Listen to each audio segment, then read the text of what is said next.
한 주간 동안 잘 사셨나요? 잘 먹으셨어요? 우리 지난주에 잘 먹으라고 이야기했는데 잘 먹는다는 것은 아무거나 먹어서는 안 돼요. 우리가 중독성이 있는 것, 독이 있는 것, 위생상 더러운 것 이런 것들은 우리 먹지 말라고 이야기를 했습니다. 또 우리가 무엇을 어떻게 먹을 것인가 이야기할 때 하나님의 영광을 위해서 먹자. 또 옆에 하나님이 사랑하신 예수님 사랑하신 형제를 사랑한다면은 먹어야 될지 먹지 말아야 될지 좀 다르다 이런 이야기도 했습니다. 우리가 조리의 방법도 세상과 똑같아서는 안 된다 이런 이야기를 우리가 좀 통해서 세상과 다름을 통해서 하나님 닮은 거룩한 백성 여호와의 성민으로서의 삶을 살아가자 이런 이야기를 지난 시간에 드렸습니다. 오늘 같은 맥락 가운데서 토지소산 특별히 소유에 대한 태도도 세상과는 달라야 될 것을 우리에게 말씀하고 있습니다. 오늘 읽었던 본문 우리 22절부터 27절은 매년 토지소산의 11조를 드리라. 매년 당신은 뭐 농사니까 이제 농사가 매년마다 이렇게 농산물이 나오겠죠. 그래서 이제 매년 소산의 11조를 드리라라는 규례를 이야기하고 있고, 그다음에 28절 29절은 3년 끝에 매 3년 끝에 그의 소산의 11조는 다른 용도로 저축해라. 저장해서 나중에 그것으로 이제 사용해라 이런 이야기를 좀 다루고 있습니다. 그리고 15장에 가면 매 7년 끝에는 또 면제해라. 이렇게 매년, 매 3년, 매 7년 이런 식으로 해서 하나님께서 우리가 해야 될 일이 있다라는 것을 당시에 가나안 땅에 들어가게 될 이스라엘 백성들에게 주시는 이런 말씀이죠. 우리 모세오경에는 특별히 11조 규례가 몇 군데 나오거든요. 제가 한번 읽어볼 테니까요. 레위기 27장 30절에는 그 땅의 10분의 1 곧 그 땅의 곡식이나 나무의 열매는 그 10분의 1은 여호와의 것이니 여호와의 성물이라. 10분의 1이 여호와의 것, 여호와의 성물이다라는 것을 강조하는 것이 우리 레위기 27장 30절 말씀이고요. 민수기 18장에 가면은 21절 24절에 이스라엘의 11조를 레위 자손에게 기업으로 다 주어서 그들이 하는 일, 곧 회막에서 하는 일을 감나니.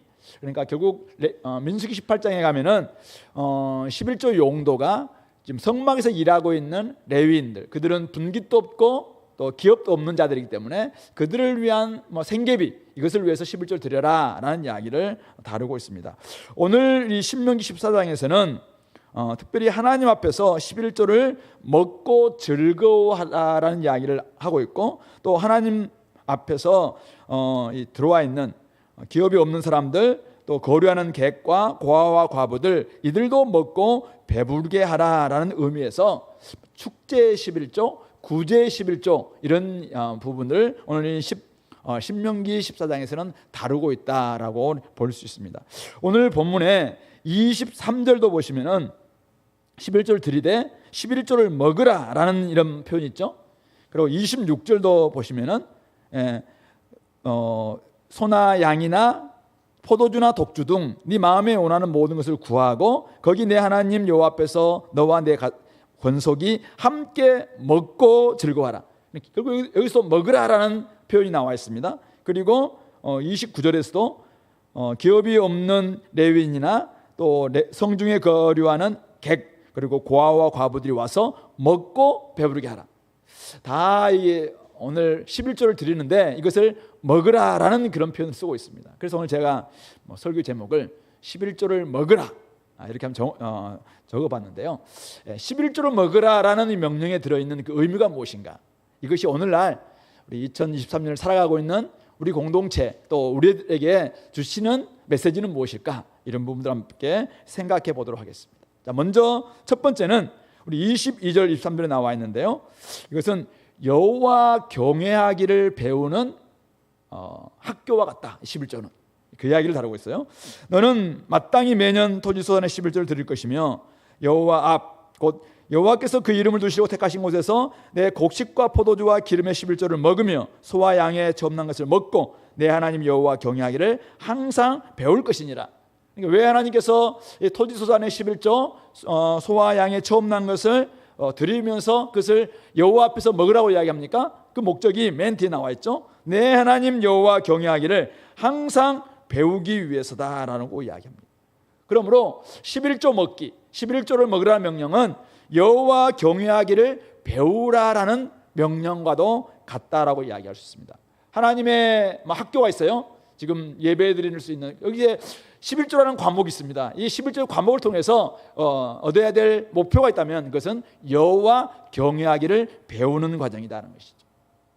우리는 어떻게 하면 여호와 하나님을 경외하게 하는 것을 배울까요? 성경을 열심히 공부하면은, 성경 공부를 열심히 하다 보면은, 하나님은 우리의 창조주시다, 우리를 구속하신 분이시다, 우리를 인도하시는 분이시다, 성경에 잘 가르쳐주고 있습니다. 그래서 우리는 성경 공부를 통해서 여호와 경외하기를 배워야 합니다. 교회에 와서 잘 배워야 되죠.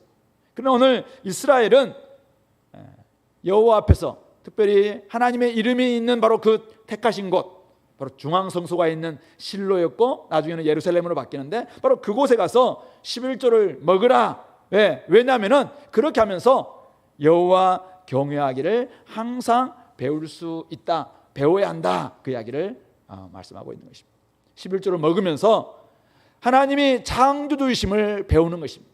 11조를 먹으면서 곡식과 포도주와 기름의 이름을 주신 분이 하나님이시구나, 우리의 모든 소유가 주인이 하나님이시구나 라는 것을 배웁니다. 그래서 그 주인께 우리는 경외하는 겁니다. 경배하는 것입니다. 바로 예배를 위해서 11조를 드리라라는 것입니다. 하나님 앞에서 11조를 먹으면서 여호와 경외하는 신앙을 형성할 수 있다는 말씀입니다. 그런 점에서 11조는 뭐 종교적인 의무, 또는 제가 이제 요즘 우리 종교인들도 이제 소득세를 내는데 1년에 한 번 이제 종합소득세 내듯이 그냥 우리 하나님 나라에 종합소득세 내는 게 11조 이런 개념이다 생각을 들 수 있는데, 중요한 것은 11조는 무엇인가? 여호와 경외하기를 배우는 과목이자 살아계신 여호와 하나님을 경험할 수 있는 플랫폼이 바로 11조다. 11조를 함께 여호와 앞에서 먹으면서 드리고 먹으면서 우리가 살아계신 하나님이 우리 하나님이시구나, 나에게 복 주신 분이 하나님이시구나, 그리고 나를 이렇게 먹이실 수 있는 분이 우리 아버지시구나, 이것을 경외하고 경배할 수 있다는 사실이죠. 우리는 여호와를 경외하는 것이 지혜의 근본이라고 그렇게 고백합니다. 우리 자녀들에게도 그렇게 그것을 가르치려고 애를 쓰죠. 우리 후배들 조원들에게도 여호와를 경외하는 것이 지혜의 근본이다. 우리 많이 아는 것뿐만 아니라 살아갈 수 있는 지혜가 어디서 오는가? 그것은 바로 여호와를 경외하는 것이다 이야기합니다. 자, 그렇다면 이것을 어떻게 배워줄 수 있고 가르쳐줄 수 있습니까? 고민스럽죠. 우리 자녀들에게 어떻게 우리는 여호와 경외하기를 가르쳐줄 수 있나요? 아이들이 성경 공부 막 같이 하다 보면 때로는 딱딱할 수도 있고 재미없어 하기도 하고, 맨날 성경만 펴자 이렇게 이야기하면 재미없어 할 수도 있을 것 같습니다. 그럴 때 오늘 보니까 본문은 뭐라고 이야기합니까? 여호와 앞에 와서, 하나님 앞에 와서 11조를 드리고 11조를 먹으면서 이 모든 것이 하나님의 것이다, 하나님이 우리에게 주신 것이다, 아빠가 열심히 수고했지만은 우리 가족들이 다 수고해서 얻은 거지만은 사실은 이건 모든 것은 하나님 것이다, 그래서 우리가 하나님께 경배해야 된다, 이걸 보여주면서 여호와 경외하기를 가르쳐줄 수 있고 배워줄 수 있다는 사실, 하나님의 은혜를 헤아리고 그리고 하나님께 드리는 것입니다. 그러면은 10분의 1을 드렸지만은 10분의 1도 적지 않은 액수잖아요. 재물이 있는 곳에 마음이 있습니다. 그곳에 우리 마음이 갈 겁니다. 이걸 통해서 하나님이 우리에게 이렇게 복 주신 것이다, 하나님이 우리에게 이 전부를 주신 것이다, 10분의 1뿐만 아니라 10분의 10을 다 주님께서 주신 것이다. 그러나 우리가 상징적인 표현으로 10분의 1을 하나님께 드리는 거다. 그래서 우리의 삶이 진짜 하나님이 우리에게 복 주시지 않으면 우리가 살아갈 수 없는 거다라는 것을 보여주시는 것입니다. 하나님께 감사하는 것을 배우고 또 가르쳐주기 위해서는 반드시 11조라는 이 과목을 잘 이수할 수 있어야 된다 이거죠. 우리 저도 그렇고 저희 집사람도 그렇고 우리 많은 모태신앙들, 또 오랫동안 이제 부모님들 밑에서 우리 신앙을 교육할 때는 이 11조 신앙을 통해서 참 많이 배웠던 것 같습니다.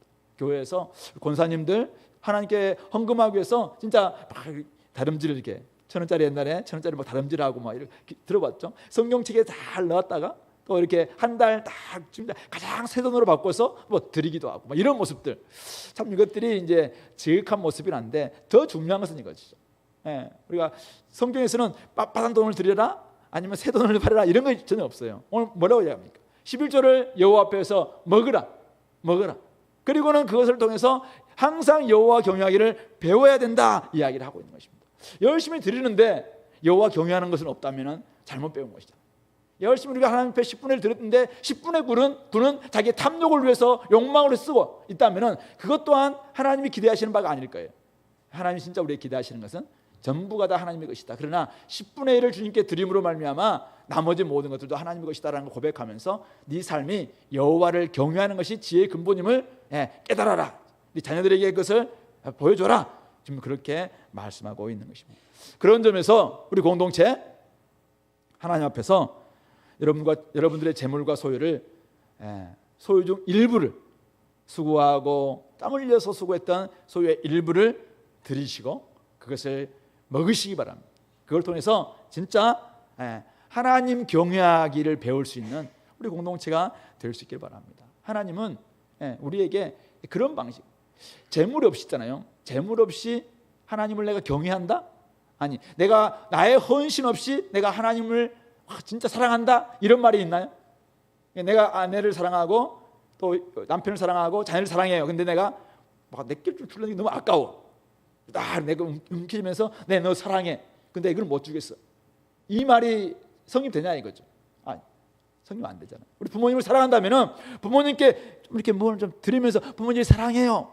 성적을 드리든지 뭘 드리든지 여러분들이 나름대로 드리면서 제 부모님 사랑합니다. 이렇게 하는 게 사랑의 표현이잖아요.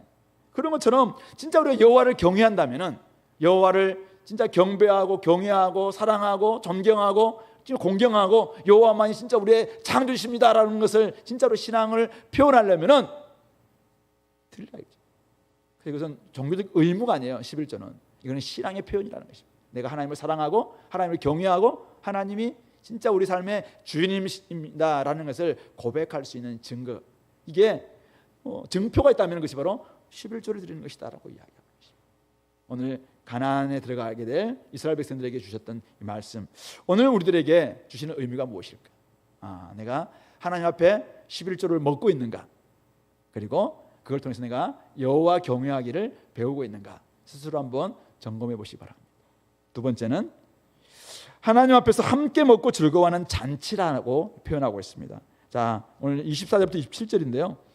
그러나 내 하나님 여호와께서 자기 이름을 두시려고 택하신 곳, 그곳이 이제 실로인지 예루살렘이 너무 멀어서, 너무 멀고 행로도 어려워서 내 하나님 여호와께서 네가 그 풍성히 주신 것을 가지고 갈 수 없거든.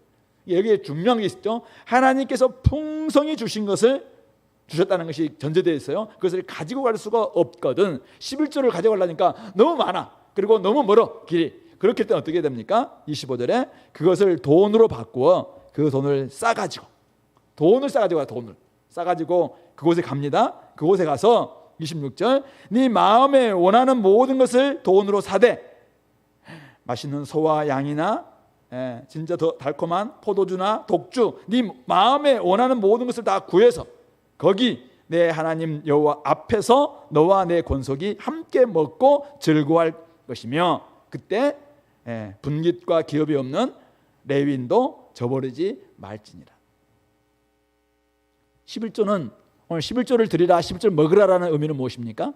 여호와 앞에 와서 가족들이 그리고 성중에 있는 레위 사람들과 함께 그것을 먹고 마시면서 잔치를 벌이라라는 그런 의미가 여기에 들어있다는 것입니다.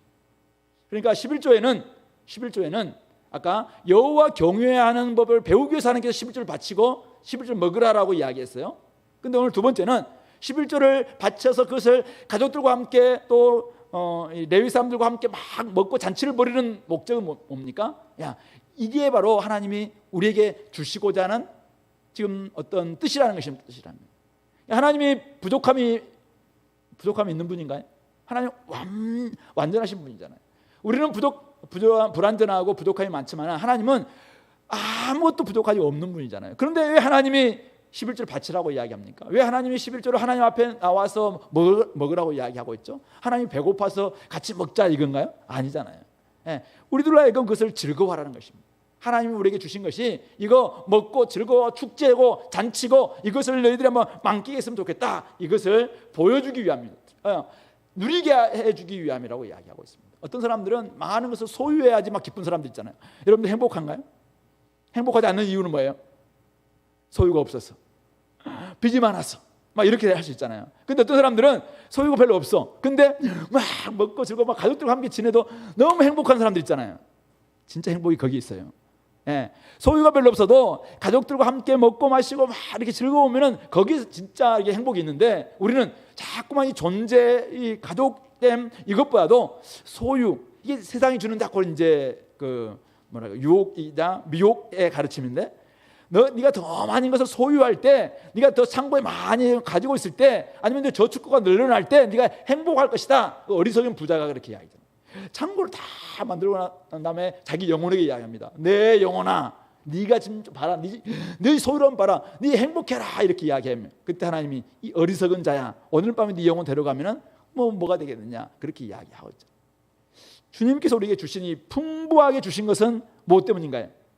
예, 가족들로 하여금 함께 먹고 즐거워하고 이 모든 것이 하나님이 풍부히 주신 것이다라는 것을 고백하게 하기 위함이라고 말씀하고 있는 것입니다. 그리고 그것을 여전히 분깃도 없고 기업도 없는 사람들과 함께 나누면서 그들에게도 이 기쁨과 즐거움이 전이 될 수 하도록 만들어주는 것이 하나님이 하나님 앞에서 11조를 먹으라는 두 번째 의미라고 말씀할 수 있는 것입니다. 저는 이 말씀을 보면서 성경에 나와 있는 두 장면이 생각이 났어요. 한 장면은 이스라엘 백성들이 하나님 앞에 와서 이제 시내산 언약을 맺었잖아요. 그때 하나님이 시내산에 임재를 하셨어요. 시내산 꼭대기에 임재를 하셨는데, 그때 임하셨는데, 그때 이스라엘의 모세와 아론과 이 70 장로들을 불렀습니다. 그리고 그곳에서 하나님이 잔치를 벌이는 장면. 나중에 출애굽기 24장 9절부터 11절 한번 찾아보세요. 출애굽기 24장 9절 11절 보면은 그때 하나님이 하나님 앞에서 그들이 먹고 마시고 막 잔치를 벌이는 이런 모습들이 등장하고 있습니다. 이게 사실은 이스라엘 백성들을 구원하고 난 다음에, 언약을 맺고 난 다음에, 언약식을 다 끝나고 난 다음에 이렇게 보였던 모습이에요. 그리고 마지막 우리가 계시록에 보면은 어린 양의 혼인 잔치라는 말이 있잖아요. 어린 양의 혼인 잔치, 신부가 다 단장을 하고 어린 양이 이제 이 땅에 재림 오십니다. 그때 어린 양이 함께 이제 신부 되시는 교회와 함께 잔치를 벌이는 이런 모습을 우리 19장 계시록 19장 9절 가면은 어린 양의 혼인 잔치다 이렇게 이야기를 하고 있습니다. 그러니까 구원은 잔치로부터 시작해서 잔치로 끝나는 거예요. 예수님이 땅에 오셔서 뭐 하셨어요? 구원하셨죠, 우리를. 근데 예수님이 주로 하신 일이 뭐예요? 먹고 마시고 잔치 벌이는 거죠. 가장 먼저 일으켰던 이적 어디입니까? 가나 혼인잔치에 가서 포도주가 끊어졌습니다. 그래서 기쁨이 사라진 그 집에 가서 예수님께서 물로 포도주를 만드는 사건이 뭘 가르치고 있습니까? 이 땅에 죄악으로 말미암아, 우리 타락으로 말미암아 이 땅에 다양한 지금 기쁨이 다 끊어졌다는 것입니다. 그 결례를 위한 항아리가 있었지만은 율법으로도 해결할 수 없었던 그런 기쁨이 끊어져 있는 우리 인생들에게 하나님이 잔치를 주시겠다는 거예요. 기쁨을 주시겠다는 것입니다. 이것이 바로 물로 포도주를 주셨던 구원 사건, 예수님이 우리 주시고자 하는 구원은 잔치라는 겁니다. 잔치. 이것을 구약에서도 보여주고 있고 신약에서 예수님도 보여주고 있는 것입니다. 그러므로 11조를 하나님 앞에 와서 가족 권속들이 함께 먹는다는 것, 이것은 무엇입니까? 구원의 기쁨을 마음껏 표현하라. 구원은 즐거운 잔치다. 거기에는 남자와 여자, 유대인과 이방인, 그리고 종과 자유자 따로 없습니다. 거기에는 모든 가족 권속들이 함께입니다. 성직자와 평신도 따로 없습니다. 다 함께 그곳에서는 구원의 기쁨, 새 언약 백성 그들은 다 함께 즐거워하고 기뻐하는 그런 축제가 벌어지는 것이라고 말씀하고 있는 것이죠. 그런 점에서 하나님 앞에서는 다른 다른 사람들이 없고 다 하나님의 식구만 있을 뿐이죠. 식구 뭐예요? 먹을 식자에 입 붙자잖아요. 함께 먹는 입. 그 사람들이 바로 하나님의 식구들이에요. 우리는 다 하나님의 식구라는 것이죠. 그런 점에서 구원의 기쁨을 마음껏 표현하기 위해서 11조를 함께 먹고 즐거워할 것을 말씀하고 있는 것입니다. 마지막 때 우리가 주님 나라에 임하게 되면은, 주님 나라 가게 되면은 뭐 할까요? 잔치 벌이는 것입니다. 어린 양의 혼인잔치 함께 참여하면서 주님이 우리에게 주시고자 하는 그 기쁨, 즐거움, 축제와 잔치를 계속 벌이는 것, 우리가 구원의 마지막 모습이죠. 예수님이 땅에 오셔서 다양한 비유를 많이 들었는데 잔치 비유가 굉장히 많아요. 그것이 바로 구원이 잔치다라는 것을 우리에게 보여주고 있는 것이죠. 그런 점에서 구원받기 위해서 11조를 드리는 사람은 없습니다. 11조를 많이 드린다고 해서 구원해 주는 것도 아니고, 또 11조를 드려야 구원받는 것은 더더욱 아니죠. 반대입니다. 반대. 뭡니까? 구원의 은혜를 받았으니까 구원의 은혜를 생각하면서 11조를 드리고 하나님 앞에서 마음껏 즐겨야 된다. 이것이 바로 신앙생활이고 이것이 바로 구원의 기쁨이라는 것입니다. 그런 점에서 우리 공동체는 진짜 구원의 기쁨 잔치를 벌이고 있는가. 내가 너무 기뻐요. 내가 구원받은 기쁨이 너무 커요. 그래서 어떻게 해요? 하나님 앞에 이 모든 기쁨들이 하나님 주신 것입니다. 하나님 저에게 제 인생에서 이런 걸 주셨습니다. 그래서 하나님 제 자신을 드립니다. 그래서 제 자신을 드리려니까 그래도 뭔가를 더 드리고 싶은데 이겁니다. 적지만은 이거 드립니다. 물질을 드리기도 하고 시간을 드리기도 하고 우리 인생을 드리고 젊음을 드리기도 하고 이렇게 드려서 하나님 앞에 마음껏 즐거움을 막 표현하는 것, 이게 11조 정신에 들어있는 지금 구원의 기쁨, 구원의 감격, 이것을 표현하라는 것이죠. 그런 점에서 우리 공동체는 어떻게 좀 구원을 좀 즐거워하고 있나요? 구원의 잔치를 좀 벌이고 있나요? 우리가 왜 잔치를 못 벌입니까? 11조를 안 드려서 그럴까요? 물론 이제 제가 한번 정확한 통계 안 내봤어요. 한 번씩 우리 회계로부터 우리 이제 월에 한 번씩 몇 명 정도 11조를 냈나 물어보면은 130에 140건 이 정도 이야기 하거든요. 그럼 우리 교회가 이제 한 어른들만 대학부부터 어른들까지 해서 한 400명 가까이 되는데, 어른들은 이제 결혼하신 분들은 100명 줄인다 할지라도 300명 잡고 한 반 정도 지금 11조 하고 있다, 이 정도잖아요. 그래서 반 정도 11조, 그러니까 반만 11조를 해서 뭐 우리 즐거움이 없을까요? 진짜 우리가 구원의 기쁨을 가지고 있는 사람들이라면은 이것을 진짜 표현하는 거죠. 그러면은 너무 기쁘니까 어떻게 해요? 내 안에서 이것이 막 주머니가 열리는 거죠. 너무 기쁘니까 구원받은 기쁨이 너무 크니까 사실은 내 삶이 열리고 내 마음이 열리고 내 주머니가 열리고 막 이렇게 되는 거거든요. 근데 우리는 이제 거꾸로 잡고 사실은 기쁨이 별로 없어요. 기쁨을 좀 우리가 누려야 되는데, 신앙생활의 기쁨, 구원의 감격, 이걸 통해서 우리가 진짜로 표현할 수 있는 이런 모습들이 우리 가운데 있어야 되겠다. 좀 점검해 봤으면 좋겠습니다. 구원받은 새 언약 백성 맞는가? 내가 그렇다면은 이제 하나님이 풍부히 주신 것으로 말미암아 하나님 앞에서 마음껏 먹고 즐거워할 수 있었으면 좋겠습니다. 온 가족 권속들이 함께 먹고 즐거워할 수 있는 구원의 잔치, 이게 바로 11조를 주님 앞에 와서 드리라는 그런 하나님의 뜻이다라는 것을 기억하시기 바랍니다. 우리는 이전에는 하나님 앞에 나올 수 없는 자들이었습니다. 그러나 이제 하나님 앞에 나와서 마음껏 먹고 마십니다. 옛날에 시내산에서 70장로가 올라가서 그들은 앞에서 하나님 앞에서 막 어떻게 먹었는지 잘 모르겠어요. 그러나 밑에 있던 백성들은 굉장히 두려워했어요. 하나님이 가까이 오신다는 개념 자체가 그들은 너무 두려운 일이었거든요. 그러니까 밑에 있는 사람들은 하나님이 더 가까이 갈까 싶어서, 가까이 오실까 싶어서 막 두려워했었어요. 그러나 신약에 있는 저와 여러분들은 이 모든 두려움이 사라진 거잖아요. 이제는 하나님께 들어갈 수 있는 길이 활짝 열렸고, 예수님을 통해서 이제는 마음껏 하나님 앞에 나와서 감사하고 즐거워할 수 있는 이런 존재가 된 것 아니겠습니까? 그런 점에서 여러분들 11조를 드리시고 11조를 함께 먹으시고 구원의 기쁨과 감격과 잔치가 벌어지는, 축제가 벌어지는 역사가 있게 되기를 바랍니다. 오늘 우리 신혼부부 1박 캠프가 있다고 하는데 가서 구원받은 기쁨, 결혼한 그 기쁨, 기쁨을 뭐가 있든 없든 그건 다 둘째 문제예요. 집이 있든 없든 뭐가 아기가 있든 뭐 다른 모든 그 기쁨 다 내려놓고 구원받은 기쁨, 이거 기뻐하시기 바랍니다. 그리고 아직도 구원받지 못한 사람들이 많아요. 그들에 대한 안타까움을 가지고 여러분들 기도하시기 바랍니다. 또 우리 청년들이나 대학생들이나 앞으로 좋은 배우자들 만날 수 있도록 또 여러분들이 한번 좋은 모델도 대해줘야 될 거라고 생각합니다. 많은 사람들에게 어떻게 하면 교회에 덕이 될 수 있을까, 이런 걸 생각하면서 내가 이런 행동은 다른 사람들에게 덕이 될까 안 될까, 뭐 이런 것들도 생각해 보시고 그렇게 하면서 그곳에서 좋은 시간들을 보냈으면 좋겠고, 우리 대학생도 마찬가지예요. 여러분들이 구원받은 기쁨이 진짜 감격스럽나요? 그러면 그 감격들을 잘 표현하시기 바랍니다. 소그룹에서 오늘 베드로전서 마지막 장이잖아요. 총정리할 텐데 총정리하면 분위기 너무 무겁게 이렇게 하지 마시고 좀 더 좀 기쁨을 표현하시고, 야, 우리가 이렇게 구원받았구나, 우리가 목자장이 오실 때 영광의 관을 우리가 얻을 사람들이구나, 우리는 서로 무난한 공동체구나 생각하면서 어떻게 하면 좀 무난해 볼까, 이걸 좀 생각해 보시고, 그동안 열심히 하지 못했던 사람들도 이번 기회에 한번 열심히 해서 내가 구원 받았는데 이 구원을 어떻게 표현해 볼까, 이런 것들 막 결단도 해보시고 이런 시간들 갖게 되기를 바랍니다. 마지막 이제 28절 29절은 소외받는 다른 사람들을 위해서 사용되는 구제장치로서의 11조가 있다는 것입니다. 바로 그것은 매 3년 끝에 소산의 10분의 1을 다 내어서, 이때는 거룩한 장소, 바로 중앙성소에 가져오지 않습니다. 이것은 자기 성읍에 저축을 합니다.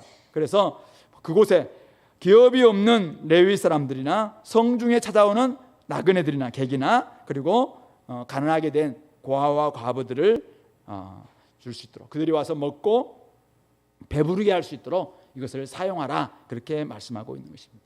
하나님은 공동체 안에 어떤 누구도 배고프거나 헐벗은 이가 없도록 자비를 베푸시는 분이십니다. 하나님은 자비가 풍성하신 하나님이십니다. 그러므로 하나님의 자녀들도 자비를 베풀 수 있어야 되는 것입니다. 매 3년 끝에 소산의 11조를 바로 구제를 위한 목적으로 사용하라, 이렇게 지금 말씀하신 것은 하나님이 내가 거룩하기 때문에 너희도 거룩하라 뿐만 아니라 내가 자비롭다, 나는 자비의 하나님이다, 나의 자녀인 너희들도 자비를 베풀어라, 이런 뜻입니다. 근데 우리는 자발적으로 자비를 베풀면 얼마나 좋겠습니까? 그래서 우리가 이 모든 게 하나님의 것입니다, 하나님 나에게 구원의 기쁨을 주셨습니다, 감사합니다, 그래서 내가 막 찾아가서 막 자발적으로 이렇게 베풀면 참 좋겠는데, 자발적도 한두 번이죠, 그죠? 한두 번 자발적으로 섬겼다가 나중에 이제 왜 나만 해야 돼? 이렇게 하면서 원망이 생길 수 있잖아요. 그래서 시스템을 만들어요, 시스템. 그리고 매 3년마다 나오는 그 해의 소산은 따로 저축을 해서 그것을 가지고 이제는 가난한 사람들, 그리고 나그네들, 성중에 있는 레위 사람들을 위해서 그들을 베풀 것을 말씀하고 있는 것입니다. 우리 안에도 저는 옛날에 이제 저도 대학생 있을 때 재정의 청지기로서 어떻게 할 것인가 배울 때, 요즘은 그런 게 안 하겠지만 옛날에는 봉투 만들기죠, 봉투. 봉투를 다양하게 만드는 거예요. 11조 봉투, 다른 사람들을 위한 선교 봉투, 감사헌금 봉투, 또 나를 위해서 앞으로 써야 될 봉투, 그리고 거기 반드시 넣어야 될 하나 만드는 봉투가 다른 사람들을 위해서 내가 쓸 봉투 하나 만드는 거예요. 이걸 가지고 사실은 항상 다른 사람들이 나 찾아오거나 그건 아니에요. 그러나 찾아왔을 때 내가 또 줘야 될 때, 이때는 이 봉투에 있는 것으로 섬길 수 있도록, 적은 액수라. 대학생 때 우리 월급 받는 사람 아니잖아요. 용돈 가운데서 그렇게 제가 훈련했습니다. 대학생 때 선교단체에서 이제 훈련 가르칠 때는 네가 한 20만 원 받냐? 그러면 2만 원은 11조다. 그리고 나머지 어떤 부분은 감사할 수 있으면 감사헌금을 하고, 어떤 부분들은 네가 앞날을 위해서 쓰기도 하고 식사비가 있고, 그러니까 결국 경상비가 있고, 그리고 반드시 넣어야 될 중에 하나가 구제를 위한, 다른 사람들을 위해서 이런 봉투를 만들자, 이렇게 했던 것 같아요. 그래서 이걸 만들지 않으면은 사실은 우리는 원래 자기중심주의잖아요. 자기를 위해서 다 쓸 수밖에 없어요. 가정에서도 여러분들이 100만 원을 받든 200만 원을 받든 간에 다른 사람들을 위한 쓰기 위한 어떤 따로 그 명목을 계정을 만들지 않으면은 절대 다른 사람들을 위해서 쉽게 줄 수가 없습니다. 부모님께 드리는 것도 마찬가지고, 다른 사람들을 위해서 쓸 때도 반드시 내가 이 정도는 마련해 주겠다. 그래서 3개월에 한 번 정도는 내가 하겠다, 아니면 1년에 한 번 정도는 내가 하겠다. 자기 나름대로 형편상 이런 것을 한번 만들어 보는 것입니다. 그렇게 할 때 결국 우리 가정에 찾아오는, 또는 나에게 찾아오는 고아와 과부, 그리고 나그네들, 그리고 또 여전히 분깃도 없고 기업도 없는 누군가를 위해서 우리가 쓸 수가 있는 것이죠. 그런 점에서 사실은 내 것도 쓸 게 없는데요. 네, 맞아요. 여러분들이 쓰려면 한정없이 여러분 자신을 위해 쓸 수밖에 없어요. 밥만 먹나요? 이 동네 그 직장인들 보면은 밥 먹고 제가 보니까 90%는 다 커피 들고 다니더라고요. 이게 이미 이제 밥과 커피가 우리의 이미 식대에 포함되겠죠. 그러면 나쁘다고 말하지는 않겠습니다. 그러나 사실은 때로는 이 중에 일주일에 한 2번 정도만 이렇게 딱 줄인다. 커피 요즘 얼마예요? 3,000원 하나요? 3,000원짜리 어디 있어요, 지금? 적어도 한 5천, 6천 원이잖아요. 그럼 이거 만 원 정도로 내가 적어도 일주일에 모아서 얼마나 다른 사람은 쓰겠다, 이렇게 한다면은 사실 되는 건데 이게 잘 안 되는 때가 많죠. 그래서 그런 부분에 있어서 오늘 소외받는 어려운 사람들, 이런 사람들을 위해서 구제장치로서 공동체가 또는 각 개인이 이런 것들을 마련할 것을 이야기하고 있는 것입니다. 그리하면은 오늘 29절 마지막 절, 그리하면 내 하나님 여호와께서 내 손으로 하는 범사에 내게 복을 주시리라. 11절 축복이죠. 이미 하나님께서 복 주셔서 그들이 11절을 드리고 11절을 먹게 하셨습니다. 그런데 그걸 가지고 하나님께서 기뻐하시는 대로 그 뜻대로 사용한다면은 하나님께서 범사에 복 주시겠다, 그렇게 이야기를 하고 있는 것이죠. 우리가 뭐 복 받기 위해서 헌금하는 거, 이걸 기복주의라고 이야기하잖아요. 그러나 이미 하나님 우리에게 복 주셨어요. 그래서 이 복 주신 것을 하나님께 드리고 하나님의 뜻대로 사용해서 자비를 베푼다면은 하나님께서 책임져 주시겠다, 이런 의미죠. 이것이 복의 선순환이라고 저는 생각합니다. 그런 점에서 하나님이 복 주신 것, 이거 쌓기에 급급하면은 이것은 흘러가지 않게 되죠. 그렇게 되면은 이것이 끝나게 됩니다. 그러나 이것을 흘려보내기 시작할 때 점점 하나님께서 거기서 또 복을 주십니다. 범사라고 얘기해서 모든 하는 일들마다 하나님께서 그렇게 책임져 주시겠다, 그렇게 말씀하고 있는 것이죠. 그러므로 오늘 뭐 신약에도 뭐 이런 규례가 그대로 적용될 수 있습니까? 라고 질문할 수 있고, 그러면 11절 어떻게 해야 됩니까? 구체적인 사례가 좀 있어야 되겠죠.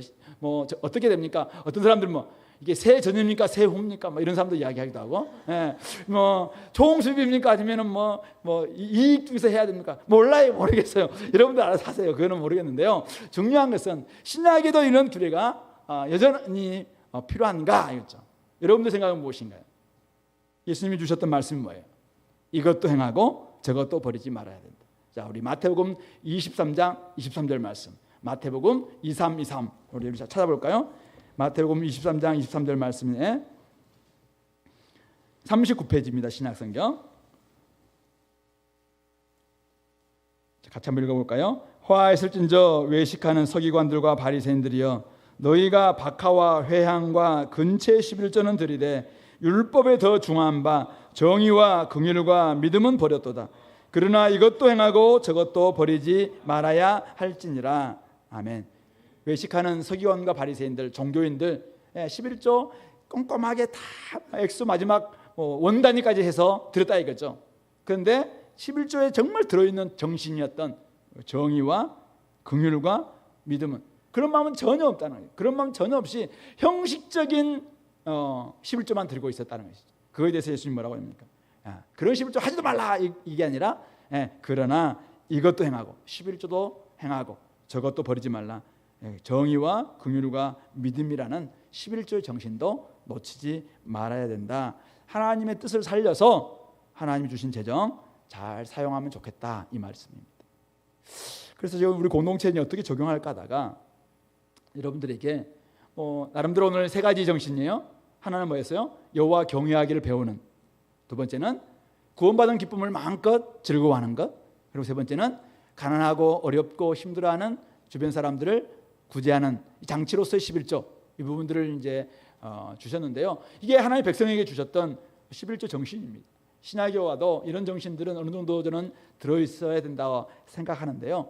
그러면 구체적으로 어떻게 될까요? 제가 여러분들에게 이렇게 하라, 뭐 왜 반밖에 안 하느냐, 뭐 여러분들이 저번에도 이제 우리가 구제연금 한번 하자고 하니까 결국 여기서 드려야 될 것을 이쪽으로 옮겼는지 총 액수는 똑같더라고 보니까. 그러니까 우리가 다 뭐 집이 있지만은 자기 집이 아니라 은행집이구나라는 것도 알 수 있을 것 같고, 우리 형제들도 다들 힘든 삶을 살고 있구나. 그러니까 뭐 전체 액수 속에서 여기 갈 거 옮겨다 이렇게 줄 수밖에 없는 그런 형편이겠다라는 것을 이해하면서도 때로는 이런 말이 있습니다. 교회가 다른 헌금 다 하지 않고 11조만 딱 드리면은 모든 걸 다 할 수 있대요. 모든 것이 그대로 돌아갈 수 있다고 이야기합니다. 그런 점에서 저는 11조 정신이 어쩌면 우리 공동체 가운데 필요하지 않겠는가. 나라의 국민도 세금을 내는 것처럼 우리 하나님 나라의 거룩한 백성이니까 어쩌면 하나님이 기뻐하시는 대로 이런 좀 원리를 실천한다면은 훨씬 더 하나님의 뜻이 이 공동체를 통해서 드러나지 않겠는가. 그래서 제가 여러분들 11조 하십시오 이렇게 강조할 수 있는데요. 오늘이 성령 강림 주일입니다. 예수님이 땅에 오셔서 죽으시고 부활하시고 난 다음에 부활하시는 날 40일 동안 땅에 계시다가 승천하셨어요. 그리고는 이제 10일 후에 오순절 때 성령이 강림하셨죠. 바로 그것이 기념해서 교회에서는 성령 강림 주일로 지키는 교회가 있고, 또 성령 강림 주일을 기념해서 같이 막 가서 또 이렇게 예배드리는 이런 데도 있습니다. 우리 교회는 뭐 특별히 절기 잘 지키지 않기 때문에. 그러나 성령 강림 주일이 뭐예요? 교회가 탄생될 수 있었던 것이 바로 성령이 우리 가운데 강림하셨기 때문에 그렇습니다. 하나님께서 우리 가운데 장막을 치시겠다, 이런 뜻입니다. 하나님이 우리 가운데 임재하시겠다. 그러므로 우리는 어떻게 해요? 하나님 앞에서 마음껏 먹고 마음껏 즐거워하고 하나님을 경외하고 하나님의 말씀을 통해서 하나님이 누구신지를 배우고, 이런 모든 것들은 다 성령께서 우리 가운데서 내주하시기 때문에 가능한 일이죠. 성경 공부를 잘할 수 있었던 것도 성령께서 성경의 저자일 뿐만 아니라 우리가 성경을 공부할 때 성경의 해석자도 성령이십니다. 그러므로 성경 공부도 제대로 할 수 있는 것도 성령이 내주하기 때문이죠. 그렇다면 삶을 살아가는 원리 또한 성령께서 지혜와 계시의 영을 주셔서 깨닫게 해주실 때 잘할 수 있겠다. 11조 어떻게 하면 좋겠습니까? 오늘 성경 말씀은 이렇게 이야기하는데 성령께서 여러분 속에서 이야기할 겁니다. 들었잖아. 각자에게 주시는 말씀이 있어요. 그 성령께서 여러분들에게 뭐라고 말씀하십니까? 억지로 하지 말고 자원하면 좋겠다. 네가 할 수 있는 대로 형편대로 하면 좋겠다. 야, 네만 먹지 말고 옆에 사람들 좀 돌아봐라. 이런 말씀 주시나요? 그렇다면 그 말씀에 좀 반응했으면 좋겠다. 공동체 안에 힘들어하는 사람이 있을 거고, 우리 공동체 안에도 여전히 어려워하는 지체가 있을 것입니다. 이건 재정뿐만 아니라 사실은 모든 것이 가하나 모든 것이 유익한 것은 아니잖아요. 그것은 아주 중요한 원리입니다. 우리 은사를 주신 것도 공동체 유익을 위해서 은사를 사용해야 되는 것처럼 나에게 주신 선물 또한 이게 재정이든 시간이든 젊음이든 아니면 가정이든 또 뭐 여러 가지 모든 것이, 이것을 다른 사람들이 어떻게 생각할까? 다른 사람들의 덕을 생각하면서 이것을 해야 될지 말아야 될지, 특별히 성령께서는 우리 마음속에 말씀을 주시는 거죠. 깨달음을 주실 겁니다. 야, 네가 그렇게 하면은 저 사람 힘들지 않겠냐 이제. 네가 아무리 기뻐도 너무 기쁨을 막 표현한다면은 옆에 지금 슬퍼하는 사람들에게 그게 어떤 영향이 있을지 생각 좀 안 해봤어? 이런 말씀을 성령께서 주실 거라는 말씀이죠. 그럴 때 우리는 그 말씀에 입각해서, 그 성령 주시는 깨달음에 입각해서 이렇게 했으면 좋겠다. 오늘 말씀은 여러분들에게 주시는 메시지는 이거예요. 성령님의 도우심을 받아서 11조를 드리든지 11조를 먹든지 또 구제를 하든지 하라, 이 말씀입니다. 저는 우리 교회 재정도 앞으로 좀 그렇게 했으면 좋겠습니다. 우리가 아무리 힘들고 조물주 아니고 건물주를 위해서 너무 많은 것을 우리가 지금 드리고 있지만은 나중 이렇게 있음에도 불구하고 여전히 우리 재정 중에서 일부는 구제를 위해서 써야 된다고 생각해요. 여전히 가난한 사람들을 위해서 사용해야 된다고 생각합니다. 교회가 이것을 실천해야지 교회에 있는 성도들도 그것을 그대로 본받을 수 있기 때문에 그렇습니다. 그런 점에서 우리 개인도 마찬가지고 교회도 그렇게 사용될 수 있는 그런 점검들, 이것들이 필요하겠다 생각합니다. 말씀을 좀 스스로 돌아보시면 이 시간에 같이 기도하겠는데요. 여러분들은 진짜 하나님의 거룩한 백성입니까? 구원받은 기쁨을 가지고 있습니까? 그렇다면 여러분들의 시간과 여러분들의 재정과 여러분들의 젊음과 여러분들의 모든 것들 어떻게 사용할지, 오늘 여호와 경외하기를 내가 배우기 위해서 11조를 드리고 있는지, 그리고 구원의 기쁨을 잘 누리고 있는지, 그리고 어려워하는 사람들 돌아보는데 내 마음과 또 여유를 드리고 있는지 스스로 한번 돌아보시면서 그런 은혜를 달라고 시간 같이 기도하겠습니다. 하나님 아버지, 은혜를 주셔서 감사합니다. 이 말씀 앞에